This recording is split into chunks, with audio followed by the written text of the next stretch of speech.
जी good morning बच्चों। Class 6 आज आपको लेसन 6 पढ़ाने जा रहा हूँ, जिसका शीर्षक है दो गौरैया। हम घर में हम 3 ही व्यक्ति रहते हैं, माँ, पिताजी और मैं। पर पिताजी कहते हैं कि यह घर सराय बना हुआ है। हम तो जैसे यहाँ मेहमान हैं। घर के मालिक तो कोई दूसरे ही हैं।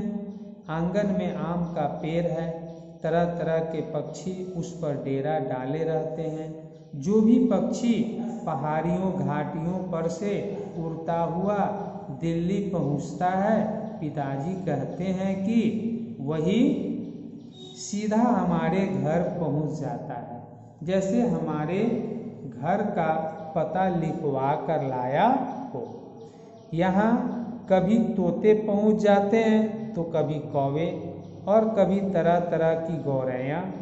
वह शोर मचाता है कि कानों के पर्दे फट जाएं, पर लोग कहते हैं कि पक्षी गा रहे हैं।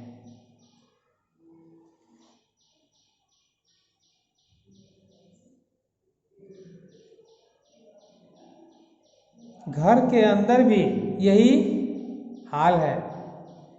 विषयों तो चूहे बसते हैं, रात भर एक कमरे से दूसरे कमरे में भागते फिरते हैं। वह धमाक चौकड़ी मचाती है कि हम लोग ठीक तरह से सो भी नहीं पाते। बर्तन गिरते हैं, डिब्बे खुलते हैं, प्याले टूटते हैं। एक चूहा अंगीठी के पीछे बैठना पसंद करता है। शायद बूढ़ा है, उसे सर्दी बहुत लगती है। एक दूसरा है जिसे बाथरूम की टंकी पर चढ़कर बैठना पसंद है, उसे शायद गर्मी बहुत लगती है। बिल्ली हमारे घर में रहती तो नहीं, मगर घर उसे भी पसंद है और वह कभी कभी झांक जाती है। मन आया तो अंदर आकर दूध पी गई, न मन आया तो बाहर से ही फिर आऊंगी कहकर चली आती है।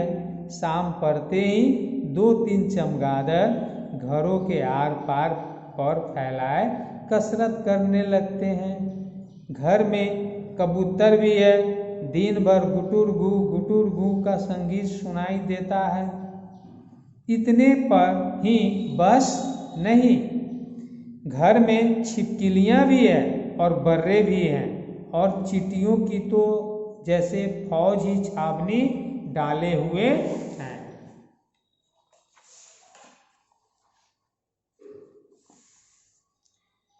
अब एक दिन 2 गौरैया सीधी अंदर घुस आई और बिना पूछे उड़ उड़ कर मकान देखने लगी। पिताजी कहने लगे कि मकान का निरीक्षण कर रही है कि उनके रहने योग्य है या नहीं। कभी वे किसी रोशनदान पर जा बैठती तो कभी खिड़की पर। फिर जैसे आई थी वैसे ही उड़ भी गई। पर 2 दिन बाद हमने क्या देखा कि बैठक की छत में लगे पंखे के गोले में उन्होंने अपना बिछावन बिछा लिया है, सामान भी ले आई है और मजे से दोनों बैठी गाना गा रही है। जाहिर है उन्हें घर पसंद आ गया था। माँ और पिताजी दोनों सोफे पर बैठे उनकी ओर देखे जा रहे थे। थोड़ी देर बाद माँ सिर हिलाकर बोली, अब तो ये नहीं उड़ेंगे। पहले इन्हें उड़ा देते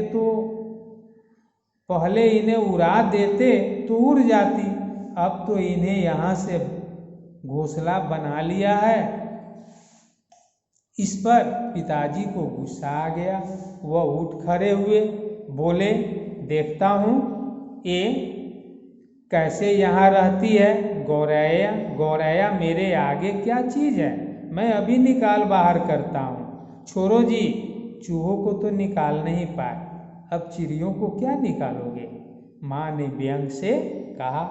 माँ कोई बात व्यंग में कहे तो पिताजी उबल पड़ते हैं।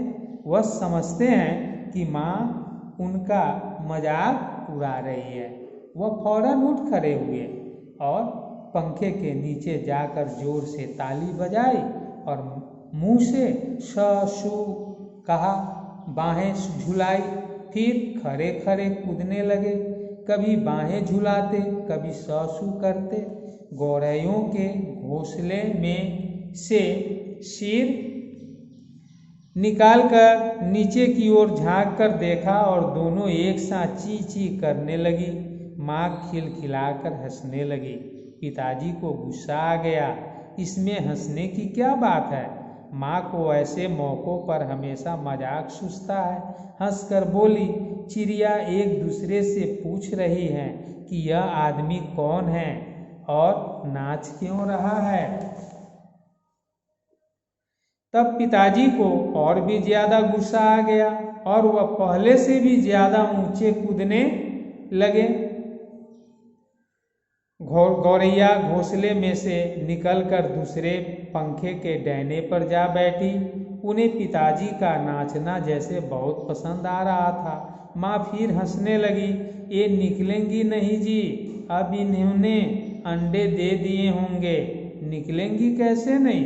पिताजी बोले और बाहर से लाठी उठा लाए। इसी बीच गौरैया फिर घोंसले में जा बैठी थी। उन्होंने लाठी ऊंची उठाकर पंखे के गोले को ठकोरा। ची ची करती गौरैया उड़ पर्दे के डंडे पर जा बैठी। इतनी तकलीफ करने की क्या जरूरत थी? पंखा चला देते तो ये उड़ जाती। माँ ने हंसकर कहा। पिताजी लाठी उठाए पर्दे के नीचे की ओर लपके। एक गौरैया उड़कर किचन के दरवाजे पर जा बैठी, दूसरी सीढ़ियों वाले दरवाजे पर। माँ फिर हंस दी, तुम तो बड़े समझदार हो जी, सभी दरवाजे खुले हैं और तुम गौरैया को बाहर निकाल रहे हो। एक दरवाजा खुला छोड़ो, बाकी दरवाजे बंद कर दो, ये तभी निकलेंगी। अब पिताजी ने मुझे झिड़क कर कहा, तू खड़ा क्या देख रहा है, जा दोनों दरवाजे बंद कर दे। मैंने भागकर दोनों दरवाजे बंद कर दिए, केवल किचन वाला दरवाजा खुला रहा। पिताजी ने फिर लाठी उठाई और गौरैयों पर हमला बोल दिया। एक बार तो झूलती लाठी माँ के सिर पर लगते लगते बची। ची ची करती चिड़िया कभी एक जगह से दूसरी जगह जा बैठती। आखिर दोनों किचन की ओर खुलने वाली दरवाजों में से बाहर निकल गई। माँ तालियां बजाने लगी। पिताजी ने लाठी दीवार के साथ टिकाकर रख दी और छाती फैलाए कुर्सी पर जा बैठे। आज दरवाजे बंद रखो, उन्होंने हुक्म दिया। एक दिन अंदर नहीं घुस पाएंगे तो घर छोड़कर छोड़ देंगी। तभी पंखे के ऊपर से ची ची की आवाज़ सुनाई पड़ी। माँ खिलखिलाकर हंस दी। मैंने सिर उठाकर ऊपर की ओर देखा, दोनों गौरैया फिर से अपने घोंसले में मौजूद थी।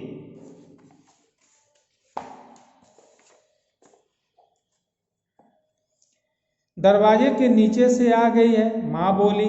मैंने दरवाजे के नीचे देखा, सचमुच दरवाजों के नीचे थोड़ी थोड़ी जगह खाली थी। पिताजी को फिर गुस्सा आ गया। माँ मदद तो करती नहीं थी, बैठी हंसे जा रही थी। अब तो पिताजी गौरैयों पर पील पड़े। उन्होंने दरवाजों के नीचे कपड़े ठूस दिए ताकि कहीं कोई छेद बचा न रह पाए और फिर लाठी झुलाते हुए उन पर टूट पड़े। चिड़िया ची ची करती फिर बाहर निकल गई, पर थोड़ी ही देर बाद वे फिर कमरे में मौजूद थी। अब की बार वे रोशनदान में से आ गई थी, जिसका एक शीशा टूटा हुआ था। देखो जी, चिड़ियों को मत निकालो, माँ ने अब की बार गंभीरता से कहा। अब तो इन्होंने अंडे भी दे दिए होंगे, अब ये यहाँ से नहीं जाएंगे।